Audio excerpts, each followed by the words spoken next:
हमारे चैनल को सब्सक्राइब करें और बेल आइकन दबाएं।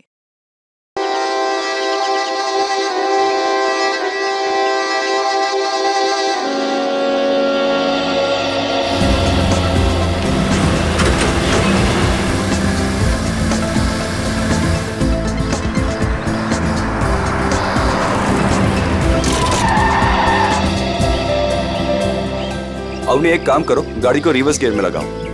हाँ, लेकिन मुझे डर लग रहा है। पता नहीं गाड़ी कहीं इधर उधर चली गई तो। कुछ नहीं होगा, जैसा मैं बोलता हूँ वैसा करती जाओ। ओके, एक काम करो, गाड़ी को रिवर्स गियर में लगाओ और धीरे धीरे क्लच दबाओ और धीरे धीरे एक्सीलेटर छोड़ो, बस। अवनी बेटा, हम सिखा देते हैं तुम्हें गाड़ी चलाना। रमेश को तो वैसे भी ठीक से नहीं आता है। अरे काका, आप साइकिल चलाना तो ठीक से जानते नहीं है, गाड़ी क्या चलाएंगे? हाँ काका, आप ही सिखा दीजिए तो अच्छा है। ये तो सारा दिन फोन पे लगे रहते, मेरी तरफ ध्यान भी नहीं देते। अच्छा, एक काम करो, गाड़ी को रिवर्स गियर में लो। हाँ, हेलो,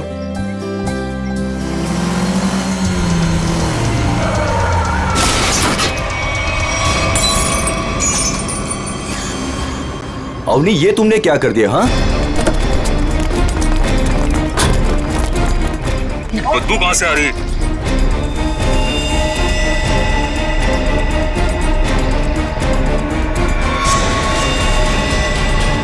इसके अंदर लाश कहाँ से आ गई? इसमें से बदबू भी कितनी आ रही है? हे भगवान, इन्होंने तो लाश देख ली।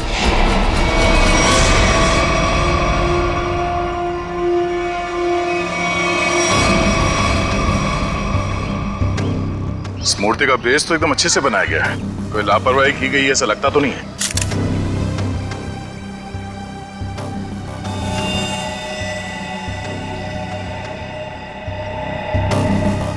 मगर इस मूर्ति में इसको रखा क्यों होगा? और वो भी ऐसे चहल पहल वाली कॉलोनी के बीच में रखी गई मूर्ति,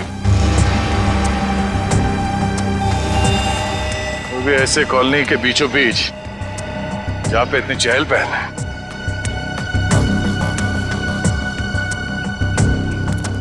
सर कॉलोनी के लोग काफी घबराए हुए हैं। किसी को नहीं पता है लाश किसके। और सर, इस कॉलोनी से कोई गायब भी नहीं हुआ है। चलो देखते हैं। आप लोग प्लीज इन बच्चों को अंदर घर भेज दीजिएगा। ये सब देखना सुनना इनके लिए अच्छा नहीं, प्लीज। बच्चों, घर जाके खेलो, जाओ। माँ, आजोबा की मूर्ति में क्या था और उससे इतनी बदबू क्यों आ रही थी? घर आके बताती हूँ। बच्चों, मम्मी की बात सुनना चाहिए। हाँ, जाओ घर के अंदर जाओ। आपके बच्चे ने कहा कि ये मूर्ति उनके दादाजी की? जी, मेरे पिताजी की मूर्ति थी।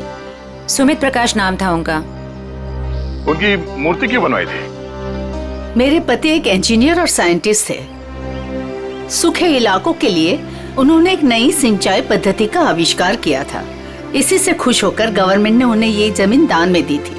और सुमित जी इतने महान थे कि उन्होंने वो जमीन कॉलोनी को दान कर दी थी और हमने उसी जमीन पर ये बच्चों के लिए ये पार्क बनवा दिया।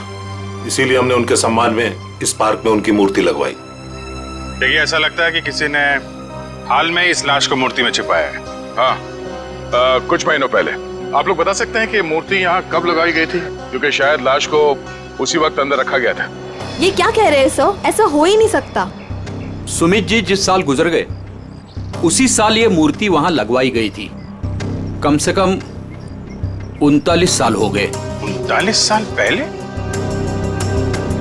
तो ये हो सकता है कि जब हाल फिलहाल में मूर्ति बदली गई हो या फिर इसकी मरम्मत की गई हो, तब ये लाश इसमें डाल दी गई हो। जी नहीं, जब से ये मूर्ति लगवाई गई है तब से ना इसकी मरम्मत हुई है और ना इसे बदला गया।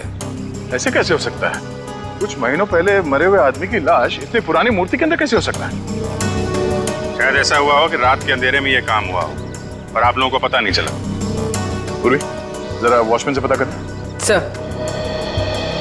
सर, इस कॉलोनी में करीब 200 फैमिलीज रहती है। अगर किसी ने रात को पुतला बदला होता, किसी ने तो देखा होता, लेकिन यहाँ तो किसी ने कुछ देखा ही नहीं। सर, यहाँ पर 2 वॉचमैन है, एक दिन में ड्यूटी करता है और एक रात में, और दोनों का ही कहना है कि किसी ने भी मरम्मत का काम होते हुए नहीं देखा। कमाल है, अगर कोई काम हुआ नहीं है तो फिर ये लाश मूर्ति के अंदर आई कैसे? सचिन 39 साल पहले ब्रॉन्ज की मूर्ति खड़ी की गई हो। तब से लेकर आज तक ना किसी ने उसकी मरम्मत की, ना उस मूर्ति को बदल दिया। हाँ सर, 1976 की बात है सर। हाँ, और आज उस ब्रॉन्ज के पुतले के अंदर मिलती है एक लाश, और कॉलोनी के 40 लोग कहते हैं कि उन्होंने कुछ देखा तक नहीं। कैसे हो सकता है मूर्ति के अंदर लाश? दो ही तरीके आते हैं मेरे दिमाग में, एक या तो पुरानी मूर्ति के अंदर लाश रखी, या फिर नई मूर्ति बनाकर उसके अंदर लाश डालकर उस नई मूर्ति को पुरानी मूर्ति की जगह रखी गई और पुरानी मूर्ति गायब कर दी गई होगी। सर लेकिन ब्रॉन्ज की नई मूर्ति बनाने के लिए तो कई दौर से गुजरना पड़ा हो। पहले तो उसने प्लास्टर ऑफ पेरिस का ढांचा तैयार किया होगा, फिर उस ढांचे से उसने नया सांचा तैयार किया होगा, और फिर कम से कम 1200 डिग्री सेल्सियस पे उसने उस ब्रॉन्ज को पिघलाकर उसमें डाला होगा, और फिर उसके टुकड़े किए होंगे। टुकड़ों को फिर वेल्डिंग करके जोड़ा गया होगा, फिर मूर्ति तैयार होगी तो उसे खड़ा कर दिया गया होगा। ये कुछ चुटकी भर में थोड़ी होता है, बहुत टाइम लगा होगा, बहुत टाइम लगा होगा। और सर लाश को मूर्ति में रखा गया होगा, मूर्ति को कॉलोनी में लाया गया होगा, और फिर पुरानी मूर्ति की जगह रखा गया होगा। पूर्वी, इतनी बड़ी मूर्ति कोई गोदी में उठाकर तो नहीं ला सकता। उसे लाने के लिए ट्रक या फिर कोई बड़ी गाड़ी लाई होगी। उसके साथ साथ उसे खड़े करने के लिए क्रेन लाया गया होगा। इतना सब अगर हुआ है, फिर भी कॉलोनी के लोग कहते हैं कि उन्हें कुछ मालूम नहीं, ऐसा कुछ हुआ ही नहीं। सर फिर तो पहला वाला तरीका इस्तेमाल किया गया होगा सर। बॉडी को कॉलोनी में लाया गया होगा और फिर मूर्ति में रख दिया गया होगा। पंकज, मूर्ति को लेटाया गया होगा, उसके बाद उसके अंदर लाश को रखा गया होगा, और फिर उसे खड़ा भी किया होगा। कैसे हो सकता है, कैसे हो सकता है ये? सर इतना अजीब तरीका लाश को ठिकाने लगाने का, खूनी को ये सब करने की जरूरत क्या थी? वही तो, इतनी तकलीफ क्यों? लाश को ब्रॉन्ज की मूर्ति के अंदर ही क्यों? कोई ना कोई वजह तो जरूर होगी, पर है कौन ये? है कौन ये? लाश है किसकी? कैसे मरा ये? मरा या मारा गया? इस आदमी की उम्र 45 साल है और इसकी मौत इसके सर पे लगी चोट की वजह। अरे sir sir sir sir, Hindi में बोलेंगे तो मुझे भी समझ में आएगा। क्या बोल रहे हैं? इस आदमी की उम्र 45 साल है और इसकी मौत इसके सर पर लगी हुई चोट की वजह से हुई है। ये हुई ना? Thank you. और कुछ और बता सकते हैं? कोई जादू है? चुटकी बजाऊंगा हो जाएगा? अरे कोई जादू है जो चुटकी बजाऊंगा सब कुछ हो जाएगा? मन तो करता है चुटकी बजा दूं, ये आदमी गायब हो जाए। क्या बोले तुम? मतलब मैं कह रहा था सारुंके साहब, आप चुटकी बजा दे तो केस सॉल्व हो जाएगा। कितना किया है, ये तो कुछ भी नहीं है। हाँ, लेकिन अभी मेरा चुटकी बजाने का मूड नहीं। ठीक है, तो मैं उधर बजा लेता हूँ चुटकी। किधर चले जाते हो? हाँ देखिए आप, तारिका जी।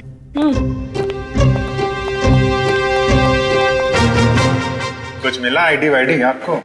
ना आईडी, ना वॉलेट, कुछ नहीं। और ये कपड़ों की हालत देखो। भाई साहब, बज गई चुटकी। लेकिन मैं आपको एक चीज बता सकती हूँ। अरे वाह, अब बजी चुटकी। मुझे मालूम था तारिका जी, आप मुझे कभी निराश नहीं करेंगे। बताइए। मैं आपको ये बता सकती हूँ कि ये लाश कितने समय तक उस मूर्ति में थी। अच्छा, कितने समय से? ये लाश ब्रॉन्ज की मूर्ति में बंद थी, वातावरण के प्रभाव में आए बिना। कुछ टेस्ट के बाद ये पता चला है कि 2 महीने से ये लाश उस मूर्ति में बंद थी।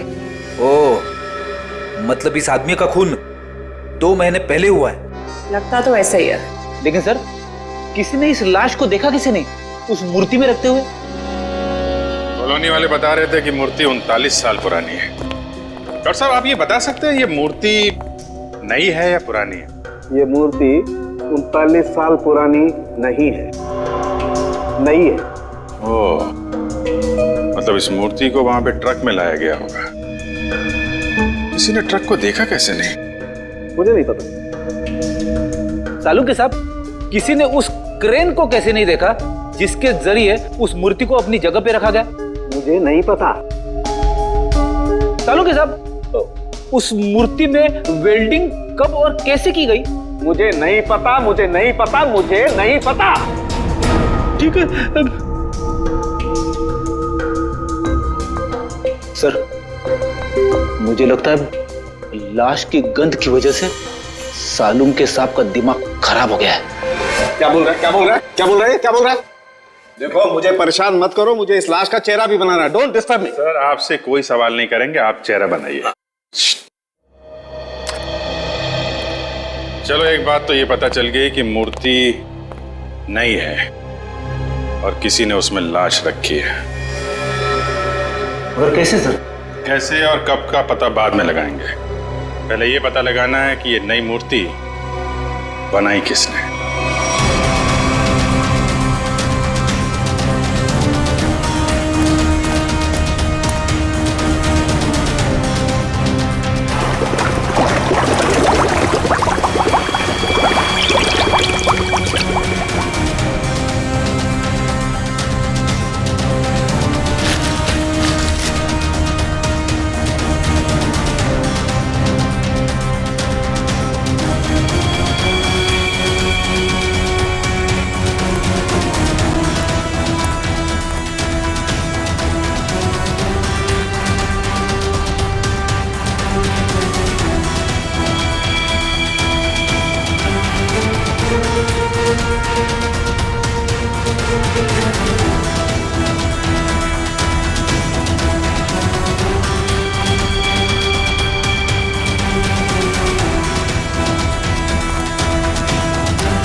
दुकान में तो कोई नहीं दिख रहा। वाह, एक खूबसूरत लड़की मेरे दुकान पे। सीआईडी से हूँ मैं। तो क्या हुआ? लगता है तुम्हारा दिमाग ठिकाने पे नहीं है मिस्टर कुमार। क्या? कुमार? मैं किसी कुमार सुमार को नहीं जानता और न मैं कुमार सुमार हूँ। तुम निशित कुमार नहीं हो जिसकी ये दुकान है? ओह, इस दुकान के पहले वाले मालिक निशित कुमार, उनकी बात कर रही है ना? पहले वाला मालिक? हाँ, निशित कुमार का 2 महीने पहले खून हो गया।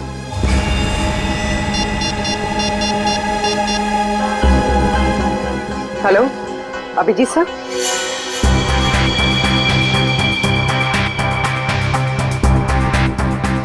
तारिका, बन गया ना चेहरा? तो इन्होंने ये दुकान निशित कुमार से खरीदी है और 2 महीने पहले उनका खून हो गया। 2 महीने पहले की वो लाश थी ना जो उस मूर्ति में से मिली? हाँ सर, लाश। हाँ लाश। आप ये बताइए कि निशित कुमार के बारे में और क्या जानते हैं आप? सर मुझे ज्यादा पता नहीं है। उनकी माली हालत भी ठीक नहीं थी और कई सालों से उनके पास कुछ काम भी नहीं था। उनके घर का एड्रेस देना। वो घर में अकेली थी। जब मैं बाहर से आई तो देखा चोरों ने उनका गला काट दिया था। शायद मैं यहाँ होती तो उनको बचा सकती थी सर। हम आपकी तकलीफ समझ सकते हैं अर्चना जी, पर क्या आप बता सकती हैं कि क्या क्या चोरी हुआ था? कुछ नहीं, चुराने के लिए आई ही क्या घर में? कुछ नहीं था और अब भी नहीं है। आपके पति जो मूर्तियां बनाते थे वो किनके लिए बनाते थे? मेरा मतलब है उनके क्लाइंट्स कौन कौन थे? मुझे पता नहीं, लेकिन उनकी सारी चीजें वो अलमारी में रखते थे। हम वो अलमारी देख सकते हैं? जी। अलमारी देख लो जरा।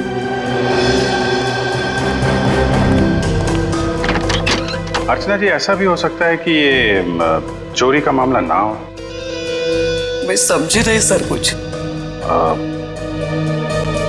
निशित जी का कोई दुश्मन भी था जो उनकी जान लेना चाहता हो? सर मामूली सा शिल्पकार, उनका दुश्मन कौन हो सकता है?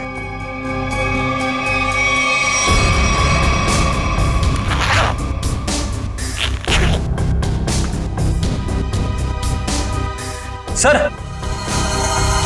हाँ बेट, इस फाइल में मूर्तियों की बहुत सारी न्यूज़पेपर कटिंग है सर। वो जो सारी मूर्ति बनाते थे ना, उसका सारा रिकॉर्ड इसी फाइल में रखते थे। और सर ये देखिए, तो ये मामला है। सुमित जी की मूर्ति भी इन्होंने बनाई थी 1976 में। अर्चना जी, मूर्ति बनाने वाले अक्सर अपनी बनाई हुई मूर्तियों का एक ढांचा अपने पास रखते हैं कि अगर मूर्ति टूट फूट जाए तो दोबारा बना सके। निशित जी भी ऐसा करते थे क्या? हाँ हाँ, उसके वो सारे ढांचे पिछले बाजू रखते थे। हम वो जगह देखना चाहेंगे।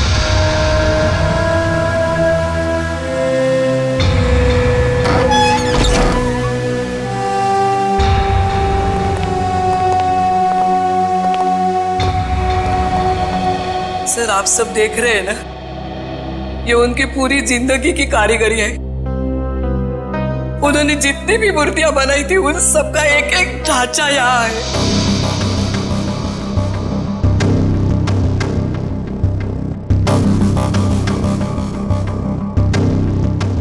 वो वाला नहीं दिख रहा है? कौन सा वाला? वो सुमित जी की जो मूर्ति का ढांचा है। वो उस तरफ होना चाहिए।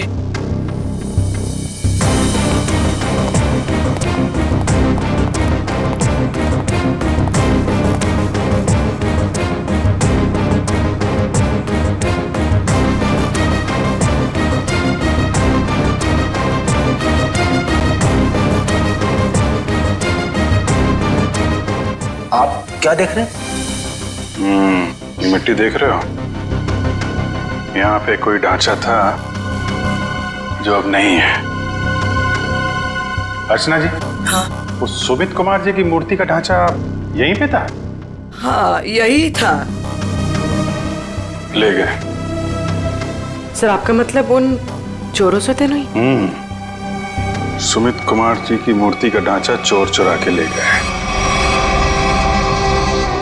निशित जी का खून इस ढांचे की वजह से हुआ है। लेकिन सर, सुमित जी की मूर्ति का ढांचा चुरा के चोर क्या करेंगे? उस ढांचे की मदद से सुमित जी की नई मूर्ति बनाई गई और उस लाश को उसमें डाल दिया गया। लेकिन सर, हमें कैसे पता चलेगा वो लाश किसकी है? साड़ू के साहब लगे हैं ना लाश का चेहरा बनाने में। एक बार चेहरा बन जाए, सारी कहानी सामने आ जाएगी। हाँ डॉक्टर साहब, बन गया चेहरा?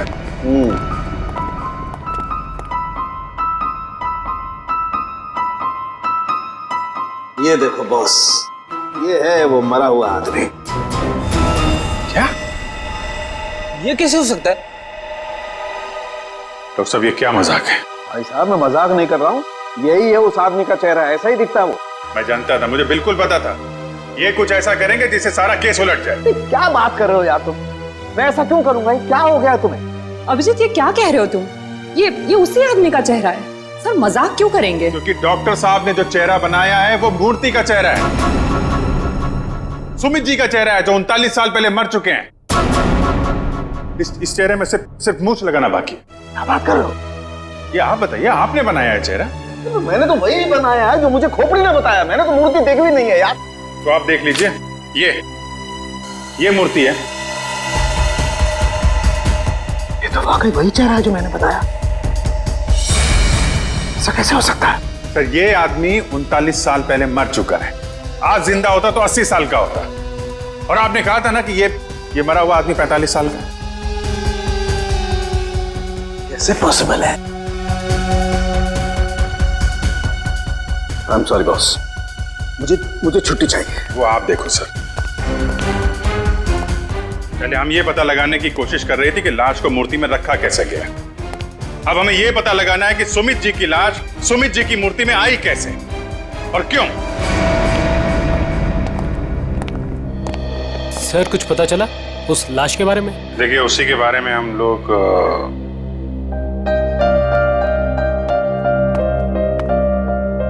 बच्चों, हमें आपकी नानी और मम्मी से कुछ जरूरी बात करनी है।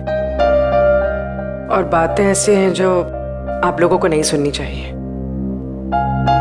तो आप लोग प्लीज अंदर जाइए। क्यों? हम क्यों नहीं सुन सकते? ये बड़ों की बातें हैं, बच्चों का कोई काम नहीं। हमें पता है, हमारे आजोबा की मूर्ति में से लाश मिली है ना। आप उसी के बारे में बात करने आए हो ना? हाँ, और कुछ जरूरी बातें हैं। आप लोग अच्छे बच्चे हो ना? हो ना? प्लीज अंदर जाओ।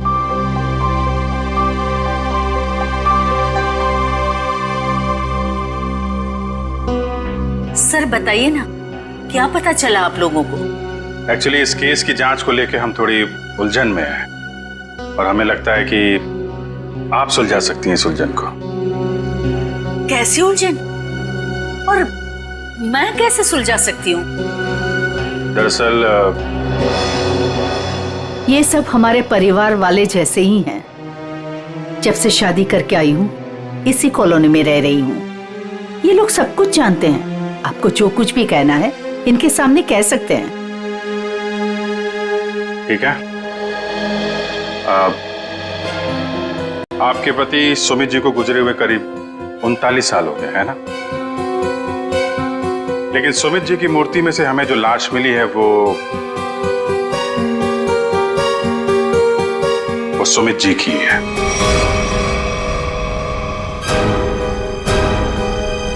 ये कैसे हो सकता है? ऐसा ही हुआ है, ये देखिए।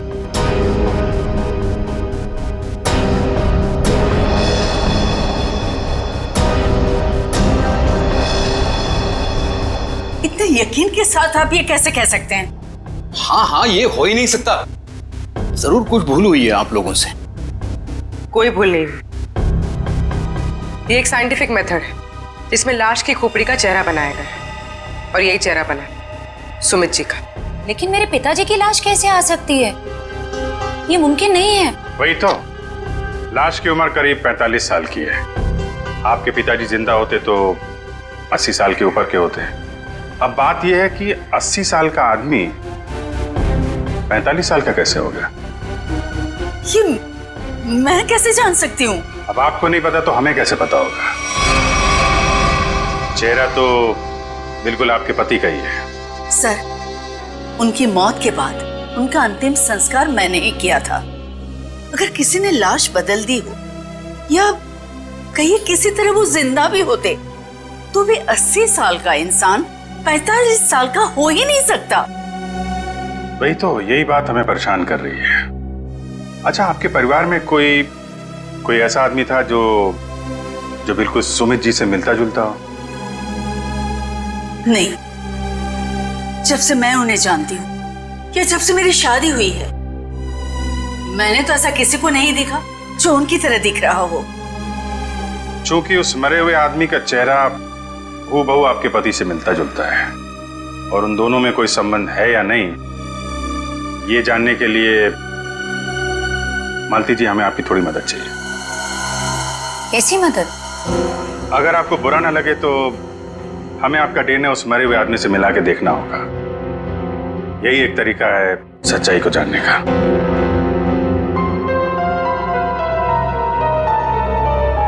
ठीक है, मैं तैयार हूँ, क्योंकि हम भी इस सवाल का जवाब चाहते हैं।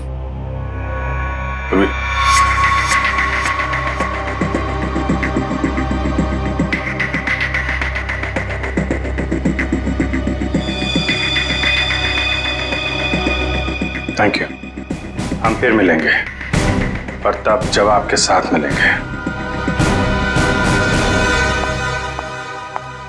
आता रे कदी, डीएनए रिपोर्ट आ गई? पार्शियल मैच है। क्या?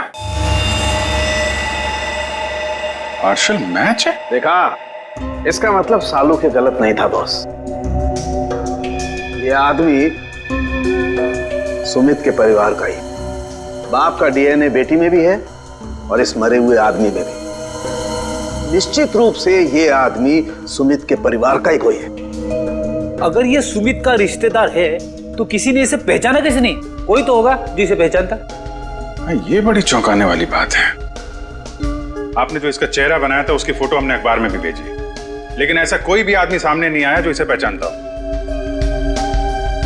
अगर ये इसी शहर में था तो किसी ने तो इसे देखा होगा। कोई तो होगा इसके पहचान वाला। तारिका जी, आप तो जीनियस हैं। ऐसे क्या कह दिया मैंने? केस सॉल्व कर दिया। हो सकता है ये आदमी इस देश का हो ही ना। हो सकता है कि मरने से कुछ समय पहले इस देश में आया। ओह, इसीलिए किसी ने इसे पहचाना नहीं। हाँ, पिछले 2-3 महीने की इमिग्रेशन रिपोर्ट्स चेक करनी होंगी हमें। पंकज, आज के अखबार में मैंने अपना राशिफल देखा।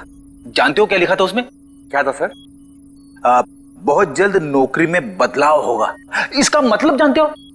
हाँ सर, ये तो बहुत दुख की बात है। आपका डिमोशन होने वाला है। आपकी पोस्ट तो मेरे से भी नीचे होने वाली है। क्या बोलता है? अरे इसका मतलब है मेरा बहुत जल्द प्रमोशन होने वाला है। हाँ, पिछले 1 हफ्ते से मुझे ऐसा ही लग रहा है। लेकिन मुझे ऐसा नहीं लग रहा है। क्यों? सर अभिजीत सर ने बिल्कुल सही पता लगाया सर। इमिग्रेशन रिकॉर्ड से उस मरे हुए आदमी का चेहरा मैच कर रहा है सर। गुड, मिला है सर।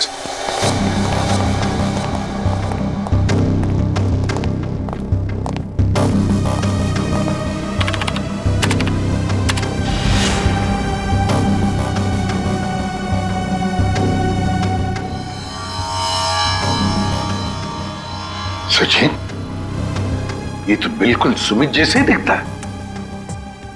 इसका नाम ब्रेंडन है, उम्र 45 साल और 2 महीने पहले यूके से आया था सर। मतलब आते ही मौत हो गई उसकी। सर इसका नाम तो अंग्रेजों जैसा है पर लगता है इंडियन है।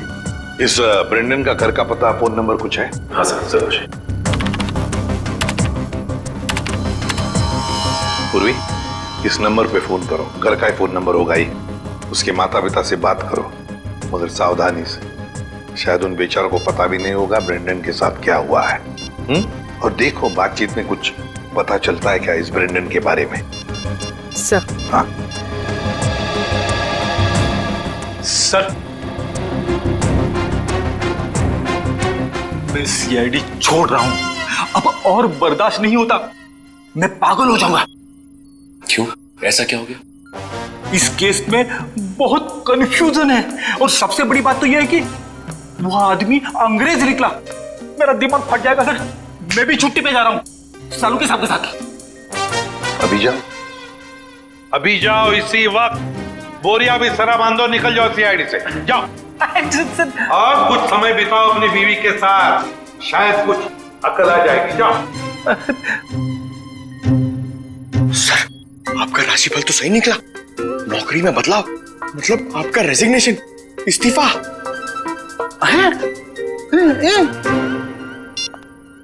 सर। हाँ पूर्वी, बात हो गई? हाँ सर, एक और चौंकाने वाली बात पता चली। क्या? सर, ये ब्रेंडन सुमित का बेटा था। ब्रेंडन सुमित का बेटा है? वो कैसे? उसकी पहली शादी से। सुमित ने बियाट्रिस नाम की एक अंग्रेज औरत से 1970 में शादी की थी। बेटे को जन्म देते हुए वो औरत मर गई। बीवी की मौत के बाद उसका दिल टूट गया और वो अपने इस बेटे को लेकर इंडिया वापस आना चाहता था, लेकिन उसकी बीवी के घर वालों ने बच्चे को आने नहीं दिया। इसलिए बच्चे को नाना नानी के पास छोड़कर वो इंडिया आ गया। और इंडिया में आने के बाद उसने अर्चना से शादी की और अपनी पिछली जिंदगी मिटा दी, किसी को कुछ भी नहीं बताया। और इसीलिए सुमित के इस बेटे ब्रेंडन के बारे में यहाँ पे किसी को भी कुछ पता नहीं था। Yes sir. हाँ, लेकिन ये ब्रेंडन इंडिया आया क्यों? क्यों आया ये? सर, अपने नाना नानी की मौत के बाद उसे अपने पिता के बारे में पता चला, तो अपने पिता के परिवार वालों के बारे में जानने के लिए वो इंडिया आया था। कोई आदमी अपने परिवार के बारे में जानने के लिए इंडिया आता है और यहाँ पर उसका खून हो जाता है। नहीं नहीं नहीं नहीं, ये कोई और ही चक्कर है। सर, अब इस ब्रेंडन के खूनी तक हम कैसे पहुंचेंगे? शुरू से शुरू करके। सॉरी सर, आपका मतलब क्या था? एयरपोर्ट से पंकज, एयरपोर्ट से। जैसे ब्रेंडन एयरपोर्ट पर उतरा, पता लगाएंगे वो कहां गया, कैसे गया, किससे मिला।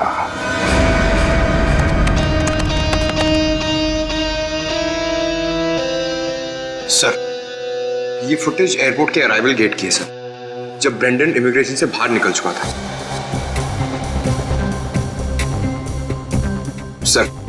ये रहा ब्रेंड,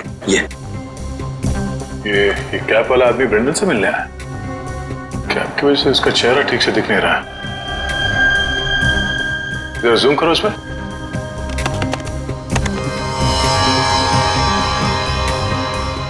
ऐसा लगता है कि जानबूझकर ये आदमी अपना चेहरा छुपा रहा है। ये चाहता नहीं है कि उसका चेहरा कैमरे पे कैप्चर हो। आगे बढ़ो। सर ये दोनों तो पार्किंग की तरफ गए।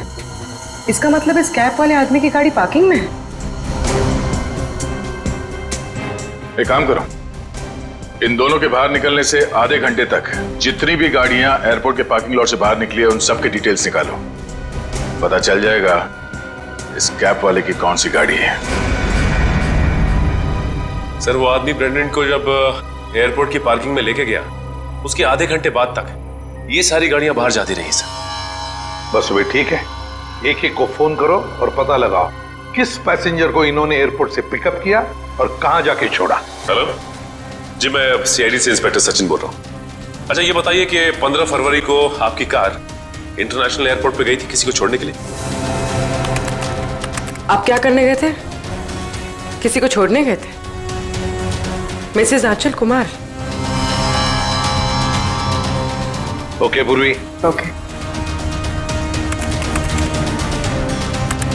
ओके। क्या? किसको छोड़ने गए थे? Peter Frank. अच्छा ये कौन सी फ्लाइट से आए? ओके।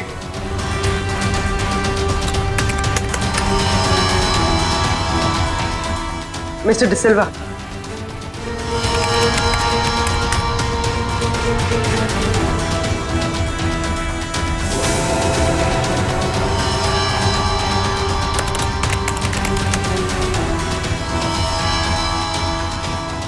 ओके पूर्वी, अब बचा है सिर्फ एक नंबर, ये VH543259।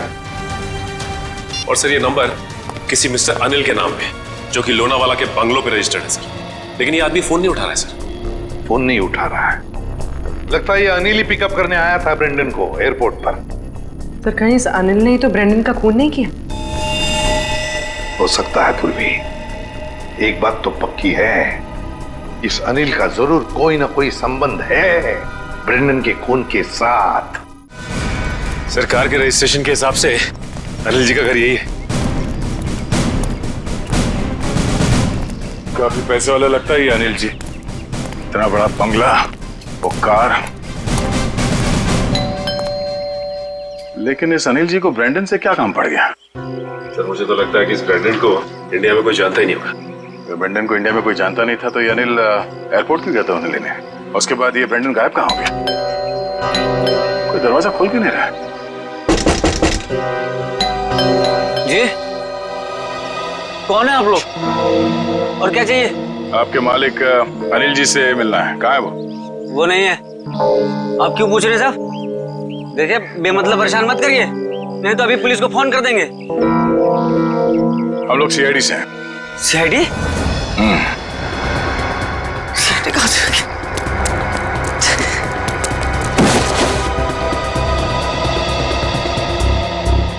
अब ये हमारे किसी काम का नहीं है। लगता है अनिल जी उसी तरफ है जिस तरफ ये भाग रहा है। चलो देखते हैं।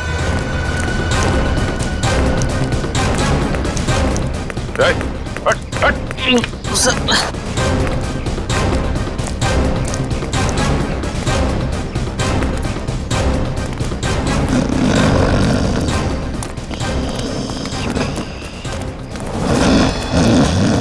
लगता है यही अनिल जी है।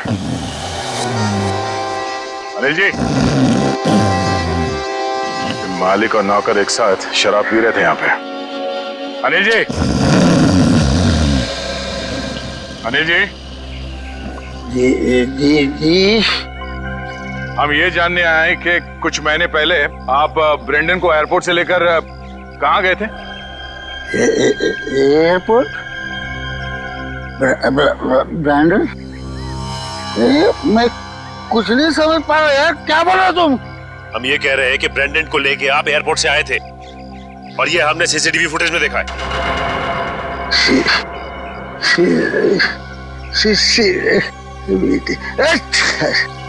अनिल जी, आपकी कार कौन सी है?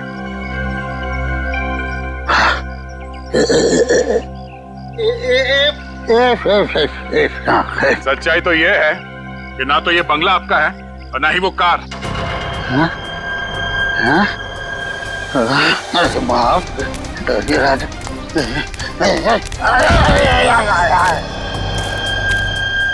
अब सच बताओ। सर मैं कुछ नहीं जानता सर मैं तो एक मामूली सा वॉचमैन हूँ सर। वॉचमैन ये मेरा मालिक है ना, मालिक उसने अपना बंगला और कार मेरे नाम पर कर दिया सर। ये मेरा कुछ भी नहीं है सर। तो फिर किसका है? सर मैं कैसे बोलूं सर, मेरी जान चली जाएगी सर। देखो तुम चिंता मत करो, कुछ नहीं होगा तुम्हें। सिर्फ ये बताओ किसने कहा था तुम्हें ये सब करने के लिए? क्या बात है, आप लोगों ने हमें यहाँ क्यों बुलाया? कुछ पता चला क्या? हाँ, एक चौंकाने वाली कहानी। ये कहानी हम आप लोगों को भी सुनाते हैं। इस कहानी को हम वहां से शुरू करते हैं जब सुमित जी को सरकार ने जमीन दान दिया था। उस जमीन में सिर्फ ये छोटा सा गार्डन नहीं था, बल्कि वो जमीन भी था जिस पे आज मॉल बना हुआ है आपके कॉलोनी के पीछे। लेकिन इस बात का पता हमें क्यों नहीं चला? क्योंकि आप लोगों से पहले कुछ और लोगों को पता चल गया। उन्हें यह भी पता चल गया कि सुमित जी अपनी पूरी जमीन को बच्चों के पार्क के लिए दान करना चाहते हैं, और ये बात उन्हें अच्छा नहीं लगा। उन्होंने सुमित जी को रोकना चाहा। जब सुमित जी नहीं माने तो उनका फोन कर दिया। क्या? जी हाँ, सुमित जी का एक्सीडेंट कोई एक्सीडेंट नहीं था। इसकी प्लानिंग की थी उन लोगों ने, और उन लोगों ने जमीन का एक छोटा सा हिस्सा आपके कॉलोनी को दिया और बाकी बिल्डर्स को बेच दिए। वो मॉल जहाँ पे खड़ा है वो जमीन। बिल्डर से मिले पैसे से ऐश कर रहे हैं वो लोग। उनके पास देश विदेश में बहुत सारे घर हैं, बंगलो हैं, ढेर सारी गाड़ियां हैं, और ये बात किसी को नहीं पता, उनके दोस्तों और परिवार वालों को भी नहीं। और सुमित जी का बेटा ब्रेंडन जब अपने परिवार वालों से मिलने इंडिया आया तो उसे भी मार दिया गया। क्यों, ये हमें मालूम नहीं। और फिर बेटे की लाश को पिता के मूर्ति में छुपा दिया। अब ये कैसे किया है ये हम जानना चाहते हैं। लेकिन वो कौन लोग हैं? यही हैं वो लोग। सच तो ये इसी कॉलोनी में रह रहे हैं, धोखे और खून से कमाए हुए पैसों पर ऐश कर रहे हैं, लेकिन हम उन्हें जानते हैं।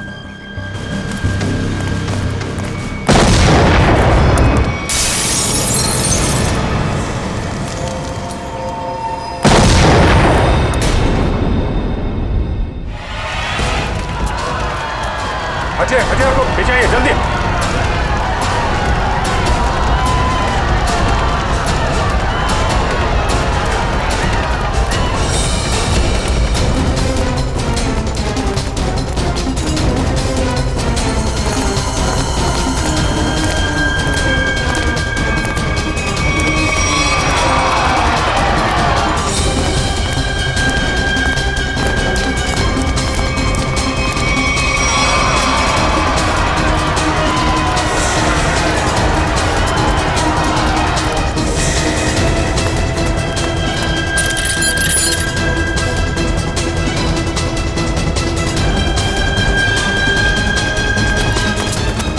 अरे आनंद संभालना यार। अरे अरे क्या हो रहा है ये?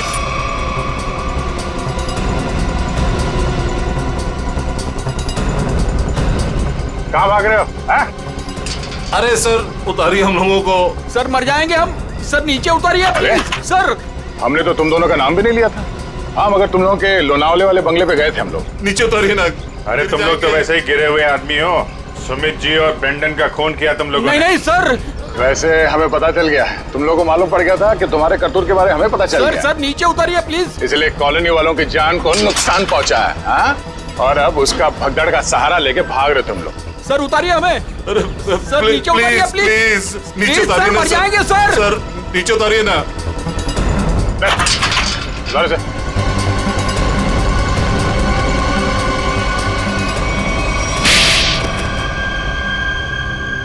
लेकिन वो तो आपके दोस्त थे, फिर आपने उनको क्यों मार दिया? क्योंकि इनके लिए पैसा दोस्ती से ज्यादा मायने रखता है। लेकिन ब्रेंडन को क्यों मारा? सर एक्चुअली हम उसे मारना नहीं चाहते थे। हम उसे एयरपोर्ट से सीधा हमारे खाली पड़े हुए फ्लैट पे लेके गए। हमने सोचा था हम उसके बाप के मरने की झूठी कहानियां सुनाकर उसको यूके वापस भेज देंगे।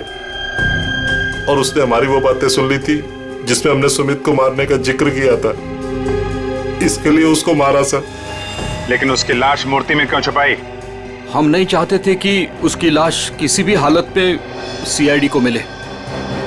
अगर हम उसे जलाते, दफनाते या किसी तालाब झील में उसकी लाश छोड़ देते तो एक न एक दिन तो लाश मिल ही जाती ना। फिर तो हम पकड़े जाते।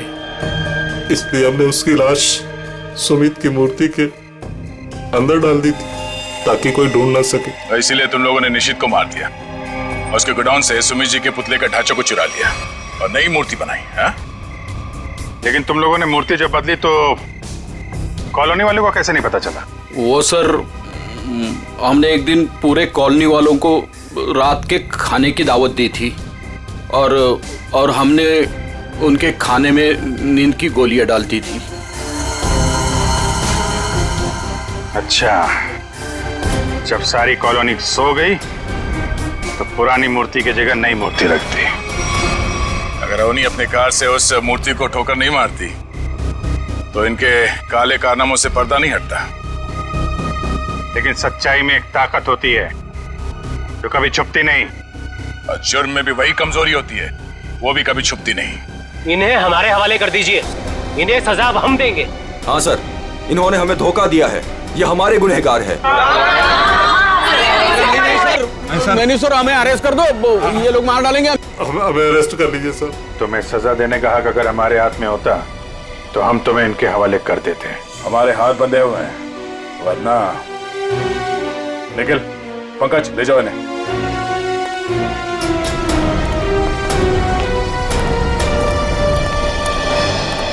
बेटा, आप लोगों का बहुत बहुत शुक्रिया कि आप लोगों ने ये गुत्थी सुलझाई और छिपे हुए गुनहगारों को पकड़ लिया। ये तो हमारा फर्ज था, लेकिन हम पूरी कोशिश करेंगे कि मॉल की जमीन भी कॉलोनी को वापस मिल जाए। आपके पति का जो सपना था वो पूरा होके ही रहेगा। खुश रहो बेटा, खुश रहो। For more updates, subscribe to our channel, click the show links and enjoy watching the videos.